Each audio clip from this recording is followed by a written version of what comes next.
Hello, everyone. Welcome back to another episode of MindFit Podcast. This is Robert Aceves, and I'm here with Neil Babins. And today we have a very, very special guest.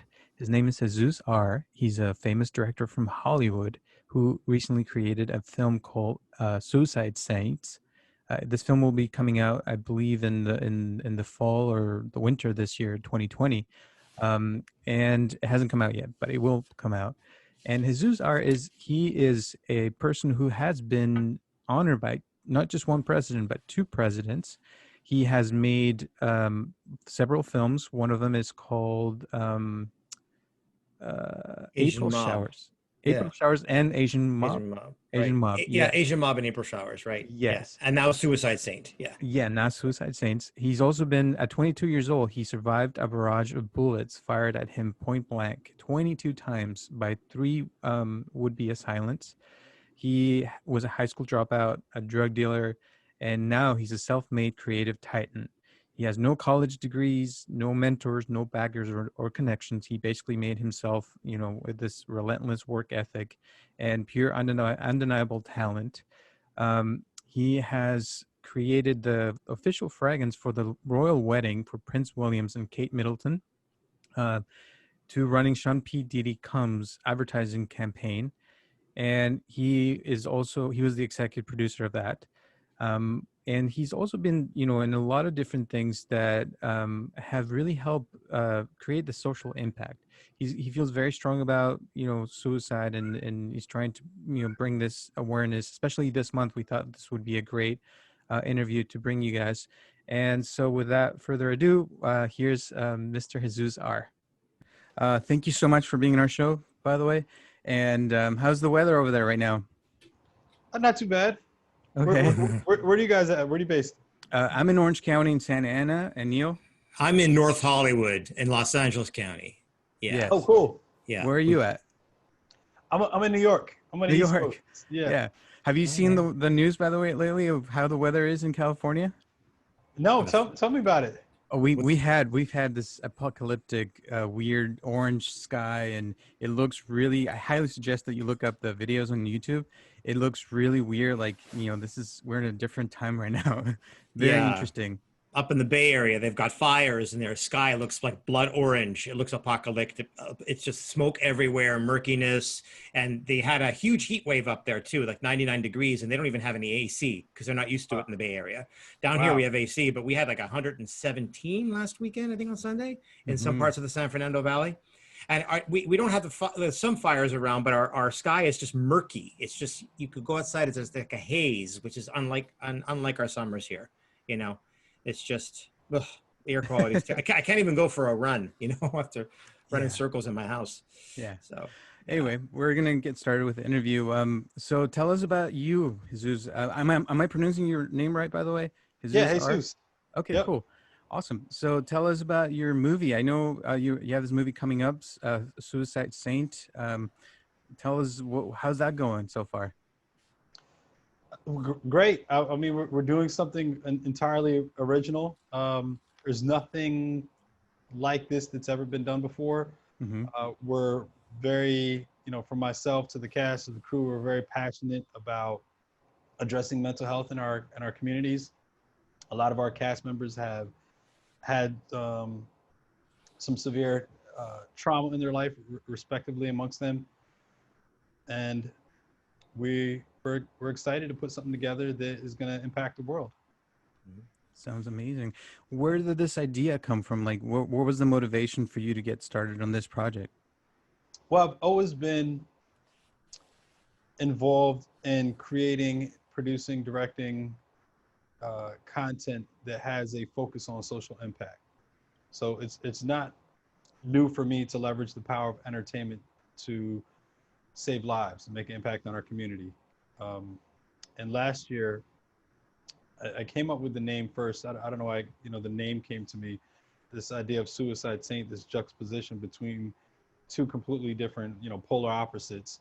But at the same way, for me, I felt like it was an opportunity to address the war within all of us, because, no one's obsolete, even of good or bad, right? Like, we're all have these conflicting ideals about or reactions to things that happen to us. And I feel like, you know, every saint has a past, every sinner has a future. So I never count anybody out. I think people are deserving of second chances. We've gotten too far into this idea today in society today of this like cancel culture, which we just think it's appropriate to just throw people away. And we're so polarized and people are so sensitive and you know, they're becoming so extreme on their issues that we're not able to listen to each other anymore, and we're not able to unite on anything, right? We're just completely divided. So I think we're at a time in history where people are highly sensitive, highly emotional, highly reactional. The illnesses, you know, outside of the illnesses, just the overall temperature of mental health in society is impacting every type of ill that you can imagine. I mean, suicide rates alone have increased 30% in the last 2 decades. So right now, you know, Rome is burning. Like society is destroying itself, and there's not enough being done collectively, consciously as a society to kind of change that narrative. Mm. Yeah. Especially right now with the, you know, the pandemic and all the things that have been happening this 2020, right? It's been quite insane lately. So I'm sure that adds to it, right? It definitely it exploits a lot of the flaws of our system and our society, from inequalities to racism to you know, access to healthcare. There's so many different industries. There's so many different systems that aren't. I mean, when you think about social media alone, you know, with the advance of technology, we're not doing anything to balance out our sanity in the use of that technology. And this being, you know, an 800 lifetimes of the history of man, if you will. And I don't know if you guys have ever are familiar with Future Shock or read of that, but like, you know, this is the one lifetime that we're dealing with this technology, and things are changing so rapidly that I feel like it's not part of our nature to be accustomed to these type of tools, and proper adjustments aren't being made psychologically to balance the impact of it, right? And it could be something from just this idea of hyper vanity and these false realities that we create where everyone's comparing themselves to other people's lives, and you're not even seeing the real life or the reality. It's like they're giving you the smallest slice of their day, and they're trying to portray this ultimate success or happiness that just isn't ideal. And you know, collectively, we're all in a state of anxiety, depression, isolation. So the happy moments are more fleeting and far few in between. So I think we need to be honest with ourselves and each other, and try to change the stigma around mental health, and address our mind state where we're working on it proactively in a healthy way to better our lives, and you know, be more committed to uniting. Yeah. It's really great, Hezues, that you brought up the advent of social media, because there's a great show on Netflix right now. I just watched it last night called The Social Dilemma, and it talks about that exactly. It also talks about how it's designed through algorithms to have us become addicted to the very process of social media, to the very process of going back for another hit intermittently, just like Vegas will do with gambling, you know, to check our status, how many likes we've had, how many, you know, how many posts we, that are come back around, and, you know, create our image for us through that social media. And preteens and teens are experiencing highest levels of anxiety and depression and suicide attempts since the advent of time, and it's exponentially increased. So I really like that you brought that up, because as a psychotherapist, I'm seeing that a lot. I'm seeing a lot of younger people coming to me with unprecedented rates of, you know, suicide and depression. And I also like that you brought up that there's different aspects of self. I really like that, you know, somebody who's been a certain, has a certain past is not necessarily that person labeled and branded and put them away. They're a criminal, they're this or that, they're the other thing. We all have different aspects of self that come out at one point throughout life. And that's really great that you brought that up too. So I'm wondering, what is, from Suicide Saint's point of view, or from your point of view, what makes it disproportionate? Because you mentioned that in the bio, to communities of color. having more susceptibility to depression, anxiety, and or suicidal attempts or rates? I'm going to jump right into that answer, but first, you said one of my trigger words was algorithms. Yeah. I hate algorithms. I believe in art over algorithms. All right. I Nice. like that. I like that a lot. Oh Love yeah. it. They should have you on that show. I'm telling you. Yeah. Good. Yeah, our over algorithms is my challenge in you know in the studio system and in film world to you know we're in a place now, and I'm definitely going to come back to the other question because that was a great question, but we're in a place now where all content is created for the intention of making money, Hmm. right? So Very true. artists today, to be an artist is a career now. If you go back to the Renaissance period, it wasn't so much a career, right? It was like you were an amazing artist and you got commissioned. Somebody commissioned you to do the Sixtine Chapel or whatever it was, right? Like today, everything is profit driven. The studios, music industry, they've all become industry and big business. So when you're thinking about film, everything is predicated on these algorithms. So they have to think, oh, what A-list actor do we have attached? What's going to be the box office draw, the marketing, the gimmick, whatever it is.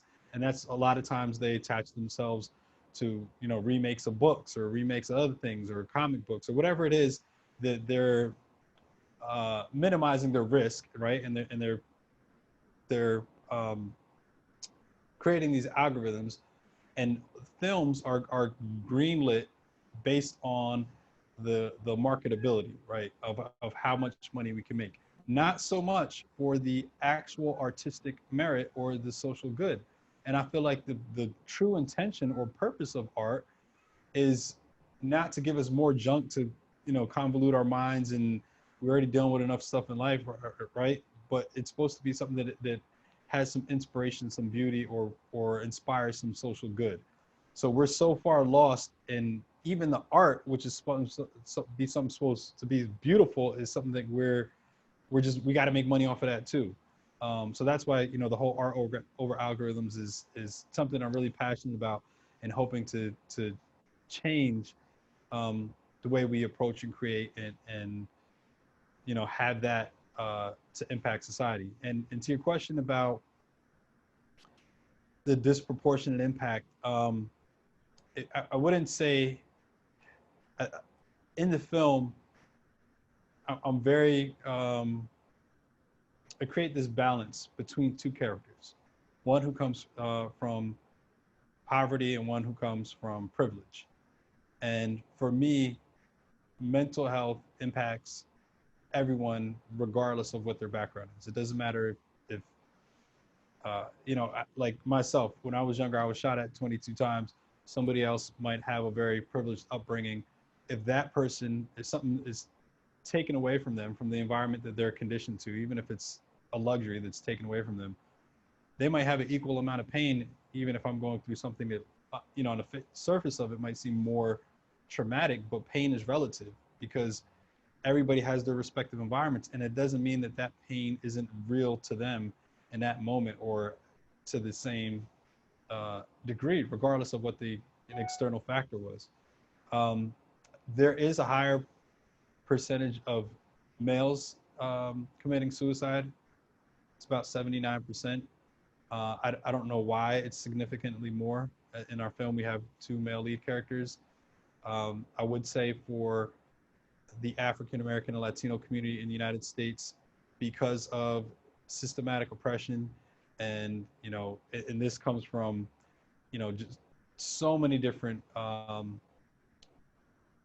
factors in the last 100 years, right? From redlining in districts and access to opportunities to build wealth, to drugs in the community. There's just so many different factors, and I don't want to explore that as much during this conversation because I want to focus more on mental health. But I feel like mental health is the derivative of every other issue that we have in society. It even leads to our views and perspective and people's hold on racism, right? Because everything that we act on is something that we learn from somewheres. And racism is this idea that power corrupts, and absolute power corrupts absolutely. And you have historically a group of people who might have been in power at a certain time take advantage of another group of people, and then to do so, they would justify that by demeaning them and then creating a different social class. And I think and then that's not just exclusive to black and white. The woman, I can't remember, I think is it Jane Elliott? She did a study back in the day where she had a classroom full of white kids, and half of them had green eyes and half of them had brown eyes. And she Yeah. told the kids with the green eyes, hey, you have this access to lunch and playground or whatever. Mm-hmm. And like, it was a, social experiment, and they started abusing the kids with the brown eyes, right? And then vice versa, they flipped it around and they started to become the oppressors to the other one and demeaning them and whatever. So I think if we were all the same skin color, we would find a different difference to separate us and elevate one group over another. And that all just comes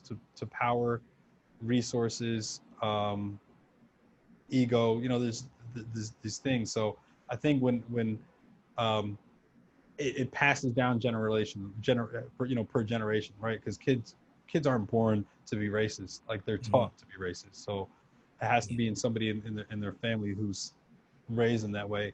And we're in an age now where a lot of people are regardless of those teachings, of those conditions, they're waking up and they're like, wait, this isn't right. Like this isn't how the world should be. So it's good to see that there's so much of a cultural shift happening in society. But in that shift, in that change, we're starting to see a lot of a tear. We're starting to see a lot of division and people falling on one side or the other and developing into these kind of extreme hate groups. So I'm hoping that we can reach people on both sides to kind of come to the middle and understand each other's differences. Yeah. You mentioned African Americans and Latino males, and I'm Mexican, and I feel like in our culture there's a lot of skepticism and shame when it comes to looking for help for mental health. And I feel like maybe that's one of the reasons why, we hold it in, and all that oppression that you talked about. I feel like it starts to build up, and eventually, and we have also that image of the macho man that you Yeah, can't cry. machismo. Yeah, yeah. Machismo, yeah. You Yeah. can't cry, you can't, you got to be tough and take life, and this and that. And I feel like, this film that you're doing and the work that you've been doing, it actually helps to show that, it's okay to look for help, to express yourself, especially through art. And I totally agree with what you said about art. I feel like, I'm a YouTuber as well, and sometimes, when I'm about to create, I do guided meditations, I think about, oh my gosh, how can I make this so that people like it? But at the same time, it affects my creative process a little bit, because now I'm thinking, I want people to like it versus what do I want to create, that can help people. But at the same time, that is my own creation, that I'm not just, being affected by algorithms. And so it's, I think art, like you mentioned, is creating, taking this really like trash and then making it into gold, making it into something beautiful that can actually be useful for people. So my question is, how do you think we could do more to create that social impact through art? That's a really, really um, tough question. And I think the problem is because everything is based on precedence. And, until more films like this have big success, then that studios executives are going to say, okay, let's invest in more projects like that, right? You need to have something that's a breakout success that's going to kind of open the door for other opportunities like that. And for people who are making films like this, or artists, true artists, not to say that other people who are following the money aren't true, because everybody gets caught up and they have a family to feed, and it's like they're just sucked into the system, right? So Mm-hmm. you just really got to be willing to sacrifice it all to make genuine, organic, pure art that's not influenced by any other factor. And I would say a lot of times I do myself a disservice. I would be a lot further in my career if I hadn't been so um, anti system, and so focused on disruption and so focused on doing something just for the good, because I have so many opportunities to just make money, and like I can make money doing anything with the talent that I have, but I feel like it's God given, right? We have a responsibility. Like, we all have our different gifts, and for people who have gifts in the arts, it's supposed to elevate society, right? You're able to create something that's beautiful. Why are you just doing it for money, for selfish intentions, for you to raise your status in life? You're supposed to be raising our existence, right? So, because some of these people are just super brilliant, really talented artists, but they're just using it for crap. Sorry to say. And to your point, how do we get more artists to think like that or work on projects for social impact? The unfortunate thing is, it's part of our human nature that we don't care about things that don't affect us directly. Mm-hmm.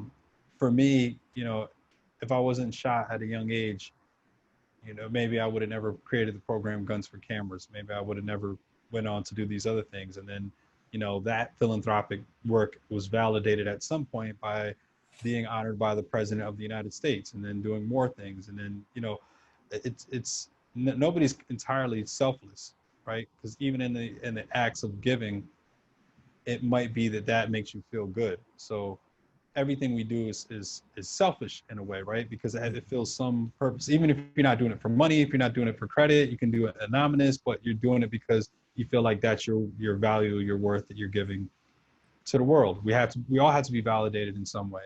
So I would hate to say that, to have more artists creating content and social impact, it means more people need to suffer or experience something traumatic, but that's the reality, right? Some of the greatest Mm-hmm. artists in history, from poets, the greatest poets, to painters, to whoever, they had a very conflicted personal life or traumatic experience. And as Mm-hmm. artists, we wear our hearts on our sleeves, so there is that higher level of vulnerability compared to other professions. Yeah, totally agree Yeah. with you. Yeah.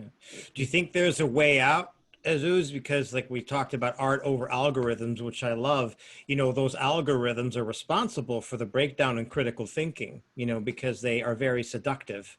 So Sure. a young girl or a guy who's learning to become an artist really does look at validation based on how many likes they got, or how many people chimed into their Instagram account, or, there really is this lack of critical thought that gets overridden by this seductive nature of what success is supposed to be, especially in males. Like you said, the male population, you're supposed to be the breadwinner, you're supposed to be at this. I get this all the time from my clients. I'm whatever, pick an age. I'm 28, I should be further ahead in my life. I'm 34, I should be further ahead in my life. I'm 68, I should be further Yeah. ahead in my life. Usually from males, not always. But so is there a way out? How do you, what do you think? Is there some sort of formula or some sort of something people can do to go from algorithm to art? Because I really like that process. How do they break that down? Yeah, it's funny because, and you guys ask such great questions, man. Thanks for having me on your show. Of course. It's funny because it used to just be inside of these studio systems, right? When you have these big machines that have the power to take content, create it, and put it out there, and they're investing the money, so they want to make their money back. Now that with social media, everybody's a self-publisher, right? We can all publish our own content. Everybody's become these mini studios in a way, or mini brands. So it's doing us a greater disservice, because now everyone's operating that mentality of, even if it's just a young girl, I'm just posting this picture for likes. And now this isn't getting enough likes, and everybody else on the gram is shaking their ass. So now I got to shake my ass, and I got to do it. So it's like they're all pushing the envelope, and they're all trying to get attention, and they're all doing more and more every time to get attention, to the point where we're all looking really just foolish. Like we're just, it's totally out of control how foolish we look. And it's sad because it's become the new norm. It's the social norm. Mhm. And nobody seems to have a problem with it. And we just continue to just get sucked further and further into it. The way out, that's the that's tough. I don't have an answer for that. You know, I'm trying to fight my own way out, and I'm trying to create a success out of it, but it's not easy, and everybody now is like they want to go the easy route. No, nobody wants to.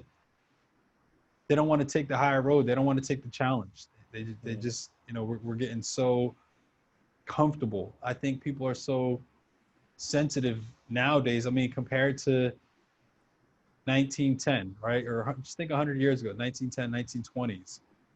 Like in America, we were really fucking scrappy. Like, you know, there wasn't all this bitching and complaining, and like we would get shit done, right? And I don't want to say, I don't want to go fall back to that kind of machismo thing of, I'm not saying, oh, people got to man up, you got to toughen up, right? I'm saying that because we have so much more luxuries, the conditioning of our expectations and our will and our perseverance has changed. So we're just an entirely different place completely in how we react to things, right? When I see on the news, people are like, oh, I'm not wearing a mask because it's violating my personal rights, and then it's like, no, your rights are tied to this social contract. You live in a world with other people. You don't have your own planet. Like, this country gives you rights, but it's conditioned based on your interaction with other people. So Right. Yeah, there's so many different things that I think influence our perspective and what we think the world owes us, and what and you know, then us getting sucked into that you know, that validation cycle of the likes and the other things, that it's a very difficult world for an artist to stay true to themselves. But I also think it's a great opportunity. Yeah. Because when there's so much chaos and there's so, everybody's just following the trends, you know, mediocre is the new black. So it's like everybody's just putting out crap. You know, if you're talented and you just take a step back, you can do something amazing, and you just got to keep fighting to get you know, and if it matters to one person, fuck it, fuck reaching the masses. Just let it matter to that one person. You did something amazing, and that's all that should matter. You created something beautiful. Yeah, we're also in like sort of a police state right now, you know, not just the police, we're policing each other, what we say and how we say it. And, you know, I heard Bill Maher say on his show, these days you're either racist or you're racist and you don't know it, you know. Yeah. So everybody's walking on eggshells and doesn't really know what to say, even when they want to be supportive of one another and supportive of themselves. We always think we're doing something wrong. I'm just wondering if like self-soothing would be a little bit better than looking externally always for external validation. Do a little self-soothing, some recharge, some self-care, you know, so we could get our intuition back and, you know, follow our own intuition. Because even like 20 years ago or 30 years ago, like you said, we had television shows that if we tried to release now, you know, Forget about it. Yeah. forget about it, you know. Yeah, it's, I don't even Yeah, know. I mean, I saw there was something where Sandra Bernhardt was, you know, trending a couple weeks ago for using the N-word back in the 90s, and you know, but she was like really tight with Paul Mooney, so she felt validated or had the approval to, and you know, the community of comedians that she was with. But yeah, I mean, for everybody, you know, this idea of eggshells and this idea of cancel culture and this idea of like nobody can make these mistakes, it just adds more pressure to all the other pressure we already have, right? Yeah. I think while some issues are very important and severe and should be taken serious and there should be changes, I think it should, everything shouldn't have that weight. Like people need to loosen up and lighten up and you know, be a little bit more go with the flow, easy going, right? It's you know, they're so uptight about everything. And they're so angry, and there's so much aggression, and there's so much fear, and there's all, you know, all these things that are just divide and conquer. You know, we need to have another hippie movement. That's what we need right now. We need a new '60s in the you know. Yeah, totally free, a little more free speech, and yeah. So that actually, there's a question I wanted to ask, and Robert, I'll hand it to you in a second. But I was just going to say, in terms of systemic racism that you brought up before, is there anything that can be done? Like when we hear about it and we're learning about it more and more, and opening up. My eyes have been opened up from some really great work like yours and other people documentaries. Really, I didn't get that until I got that. Now that I get it, what can I do? Like I'm Caucasian, I'm of Greek heritage, but I'm Caucasian. What can I do? How can I have an impact that isn't just policing other people and saying, hey, that kind of thing? How, what can I do as a Caucasian person in society to counter systemic racism now that I see it? Well, I don't like speaking on things that I'm not as informed. I mean, I'm informed to the point that I see the realities of oppression, but like mental health, I'm confident in speaking about, because all of last year, I researched it, and I traveled the country going to different organizations, seeing how society was impacted by mental health. From going to methadone clinics in Baltimore and seeing how it affected drug addiction, to going to partnering with the Jordan Porco Foundation in Connecticut, and they have a National Fresh Check Day in 250 colleges across 43 states, and just talking to countless psychologists and people impacted, people in the military. But when it comes to the idea of what can people do, it's funny because I have a friend who's Caucasian from Georgia, and I always have these discussions with him about white privilege, and he's like, bro, like I grew up poor in the country in Georgia, and nobody ever gave me shit. Like, he's the only person from his local high school that went to New York on his own with $16 or on a bus, or what, he just had to like make his own way. And and I'm saying, like, white privilege doesn't mean that you like given things, right? There's poverty in every social, like every ethnic group, right? Like it doesn't matter what your background is. There's Jewish people that are poor, there's Asian people that are poor, like there's poverty everywhere. It's about the idea that you don't have these other obstacles that they're like, to some degree they're obvious, and in other instances they're like invisible. You don't realize that you're being passed up, or the opportunity isn't there because you're Black or Latino. So it's privilege doesn't mean that you're given things. It just means you're not there aren't these obstacles in your place that would be otherwise based purely on the color of your skin. There's an obstacle, and then in some cases there's just overt discrimination, right? Certain people profile you or treat you a different way, and I think there's so much confusion in society about that, and people see it differently, because I would say culturally in America there isn't racism, right? Like as a culture, when you think about sports and entertainment, and just like what we speak on publicly, right? If somebody goes out and makes a remark not even in a comedy club and anything, they're immediately canceled. They're immediately fired from their station. They're like, we don't accept it culturally, right? In sports, Blacks are dominating NFL. They're dominating basketball, like, every sport. In music, hip hop has become the #1 market share in the US a few years ago, passing 25%. It's, it's the biggest music genre in the world. So culturally, there isn't any discrimination of Blacks or Latinos. Reggaeton is huge. Like Latino artists getting billions of views and streams, right? So culturally, there isn't any discrimination, right? It's the world's stage for sports, entertainment, everything that we admire, from music to arts. But I think it's everything behind the scenes. It's the systematic oppression, right? It's in the courtrooms where you have a person who's Black getting picked up for whatever, a QP, or in the person's white, this person is like, hey, go ahead, here, you release the ROR, release number cognate, this person, 12 years. It's like, so that still exists. Absolutely within the police force. Some people make an argument, oh, it's only a couple Black people killed by cops a year. but 90% of black people are killing themselves in the streets. Well, 80% of white people are killing themselves, right? It's not a black on black crime. It's crime, right? It's like you kill who's in your community, who you know.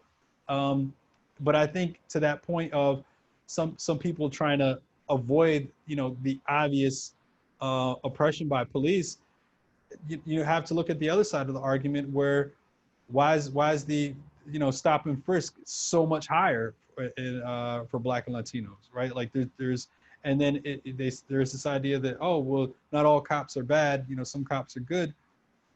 Where are those good cops?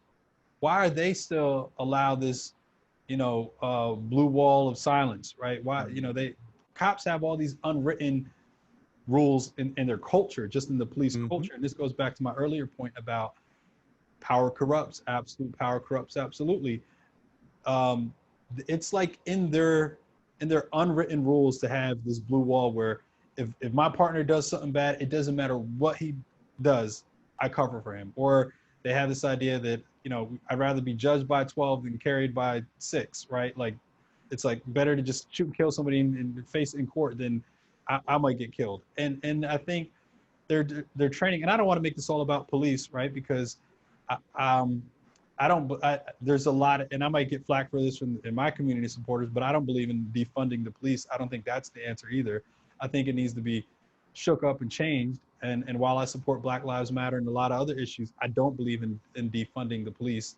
I do believe in funding other things in communities because I'm working with the United Nations to change the indicating factors of what represents safer cities. And safer cities shouldn't just be represented by the amount of policing and prisons and whatever. It should be represented by the opportunity to create more arts and opportunities for youth and give them alternatives. So I'm kind of in this middle area where I feel like compromise. I'm not entirely over here or entirely over there. I think we need to work on a combination of elements. Yes, police forces should exist because we don't want to have absolute chaos.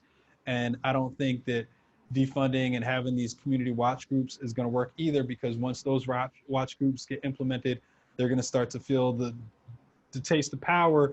And I don't know where that little city forgive me, I don't watch the news so much, but was it in Seattle somewhere where they kind of made like, they carved out a little piece of part of the town and they're like, okay, no cops are coming in the zone. And they're like, we're going to do our own thing. And then of course, a couple weeks later, somebody got killed inside of that zone. And they're like, all right, well, this ain't going to work. Like it defeated the purpose of everything they stood for. So it's human nature, right? There's things that, and some people are making an argument, well, we don't want to replace white supremacy with black supremacy, right? Like it's like when you're coming to the table, we want to stop oppression, but I don't like this idea that so many people are vocal about, like, oh, white people aren't talented, they're not beautiful, they're not this, they're like shit. Like, I like the idea of black empowerment to the extent that we're all equal. Like, I think that's the point of the argument, is that we're all supposed to be equal, not one person better than the other. And you can't say, hey, I've been oppressed by you so long, I'm better than you. That's not, because then you're doing the same thing. So I think we have to be fair and respectful of each other and loving regardless. Like, we just need to get away from this conversation around race altogether, because 100 years from now, we're all gonna be one color. Like, it's not gonna matter. Right. Like there's so much, we all live in the same country and everybody's, crossing cultures. I have mixed kids, right? If you want to call them mixed or whatever you want to call them. My wife is Ethiopian, so my kids are black. So black and Spanish and white and everything that we all have a little bit of something. But as generations go along, you're not going to be able to have these isolated groups who just want to stay like Nazi Hitler, like pure. Like, yeah, I mean, look, that's back to my other talk before about perspective before about the difference, right? In Europe, in Germany, it was all white people. They weren't discriminating against black people. It was white people racist against other white people. You don't have blonde hair, you don't have blue eyes, you're not German, we're killing you. And I mean, they don't do that here on that, like, so that's what I'm talking about, the difference in the culture. Here, culturally, it's unacceptable to be racist, but systematically, it's okay to be racist. And you have these systems and police and courts and, you know, whatever. But in society there in Germany, like, culturally, it was okay to be racist. Like, the people in power were like, hey, we're killing Jews. It's okay to kill Jews. Like, they adopted that as a policy of their society. At least we don't have that as a policy of our society, that we're just, I mean, the punishment isn't there. Yeah. For and accountability isn't there for police and other people who are doing atrocious things. But I think we there's a lot more work to go. And getting way off on a tangent here, guys. Don't ask me these questions. But that's our fault. I'm focused on Suicide Saint to try to, like, address the mental health that impacts all these other things in society. But just like you said, it's systemic, right? So all arguments, all discussions, all topics are all interwoven together in some way. So I think it's okay that the tangent is okay, because it all comes back to a central theme. It really does, because it's all part and parcel to what is causing the increase in levels of anxiety, depression, suicide, disenfranchised from each other, detached from each other. It's all part and parcel. And that people are feeling social isolation now anyway because of COVID. They're feeling it even more so because of polarization, and like all the things that you're talking about are really making people even more compounded, more amplified to feel the way that they feel. So Yeah, sure. I think it really is part and parcel, I think. So I'm going to interrupt you because we want to be respectful of your time. I know we've already gone way over time. So, but thank you so much for your time. Is there any message or any last words you want to share with our audience before you go? Yeah, just try to treat yourself better. Don't compare yourself to anyone else's life. You know, Neil said something earlier about, oh, I should be further ahead. I should be further ahead. You're exactly where you need to be. You know, just tap into your own breath and your own essence, and just appreciate where you're at. Even if it seems real shitty, and a lot of other people got it much better. And no matter what your circumstances are, just try to appreciate your breath and life, and just focus on bettering yourself, and try to be more stable in your element, in your environment, because each day you have an opportunity to try to progress wherever you're at. So thank you, Jesus. Really appreciate your time. I feel like I could sit here and listen to you all day, by the way. Oh, yeah. But thank you. This went by really quick. Hopefully we can have you again sometime in the future. Thanks for all that you do. And we're probably going to put a number for a suicide prevention hotline. Is there anyone that you recommend? Well, the crisis text line is, you can text help to 741-741. Okay. I recommend checking out the Jordan Porco Foundation. They're one of our impact partners. They have their National Press Check Day, and they have several different programs for high school and college students. So yeah, I would start there, and follow me on Instagram. Awesome. We're always posting updates and information. Can you share your Instagram, please? Yeah, my Instagram, my website, all my social media is Hezues R, Hezues R. Awesome. We'll probably put it on the description as well. Thank you so much for your time, and hope you have an amazing day. Any last words, Neil, before he goes? Yeah, thank you so much for making Suicide Saint, and best of luck in getting it seen by as many people as possible. So thank you for all that you do. I really think it's amazing. Thank you. I appreciate your time, gentlemen. Have a wonderful day. You too. Take care. You too. All righty. Bye. Bye-bye. All right. Well, thank you so much for Hezues R for being here. Neil, I know there was a lot there that he talked about. Very interesting interview. But before we end today, is there any last words you want to say? Well, I was really intrigued by everything that Hezues was bringing up. Like I told him, everything is interwoven, so all those topics sort of blend into each other, especially now we're living in a very, I would almost call it progressive, but very unprecedented. I know that's an overused term, but unprecedented time with all external factors going on, elections coming up, and COVID, social isolation, and art over algorithms. I won't just say algorithms, but all that going on with social media. That's a really great show to watch actually on Netflix as well. The Social Dilemma, it's called. It really was eye-opening as well. So I say that, reach out for help. I know that mental health right now is, asking for help right now is also in record numbers, but do reach out for help if you feel that you need it. If it's a crisis, always call 911. There's a helpline, a 24/7 helpline. You can also call 800-273-8255. That's if you can't reach somebody and you want help 24/7, you can always call. It's a suicide helpline. Always reach out for help if you need help. And like you brought up, and really well, a lot of people have a stigma about mental health. They think it has to be something, quote, wrong with you if you reach out for help. That's not the case. Never was the case. I always just say that mental health, or psychology, if you will, is kind of like gravity. You could pretend it's not there. You could overlook it. You could take it for granted, but it affects everybody, every single moment of every single day. And whether you focus on it or you don't focus on it, it doesn't make it go away. It's 100% there, and that's what it is. Somebody used to tell me, well, we weren't into that modern psychology back in the 1950s. You weren't into it? Go up to the top of don't do this, but go up to the top of a roof and jump down and see if you don't fall. So gravity is there. It was there in the 50s. It was there in the 30s. It was there in the 1800s, and it's there today. So just reach out for help if you need it. Yeah. Totally agree. And, obviously this is just a discussion, and we can continue the conversation. Let this not be the end of it. So I know there was so many things that Jesus talked about.